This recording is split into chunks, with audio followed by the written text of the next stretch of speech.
अस्सलामुअलैकुम प्यारे बच्चों। उम्मीद है कि आप सब लोग ठीक होंगे। तो आज के लेक्चर में हम एक नई कहानी सीखेंगे और आज की कहानी है हमारी जे और हे की कहानी, यानी जे और हे से बनने वाली चीज़ों के नाम। तो सबसे पहले जे से चिड़िया।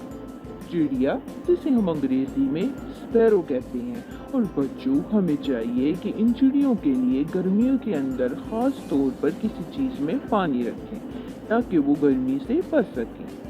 जे से चाबी, जिसे हम अंग्रेजी में की कहते हैं। ताले को खोलने के लिए हम चाबी का इस्तेमाल करते हैं। उसके बाद जे से चोर, जो घरों से चीज़ें चुराते हैं और इसे हम अंग्रेजी में थीफ कहते हैं। अगर एक से ज़ायद हो तो थीव्स। उसके बाद जे से चूज़ा।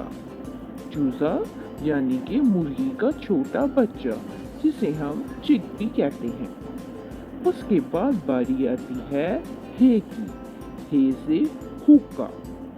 हुक्का जो ज़्यादातर गांव के लोग पीते हैं, इसे हम अंग्रेजी में भी हुक्का कहते हैं, लेकिन 21वीं सदी में इसे शीशा कहते हैं।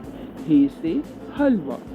हलवे को हम अंग्रेजी में हलवा ही कहते हैं, वैसे ये स्वीट्स में आता है, यानी कि मीठी चीज़। उसके बाद हे से हलवाई। हलवाई यानी कि बेकरी की चीज़ें बनाने वाला, जिसे अंग्रेजी में कॉन्फेक्टियोनर कहते हैं। तो इस तरह से हमारी कहानी ख़त्म होती है। उम्मीद है कि आपको आज का लेक्चर पसंद आया होगा। अपना ख्याल रखिएगा और हमेशा अपने बड़ों का अदब कीजिएगा। अल्लाह हाफ़िज़।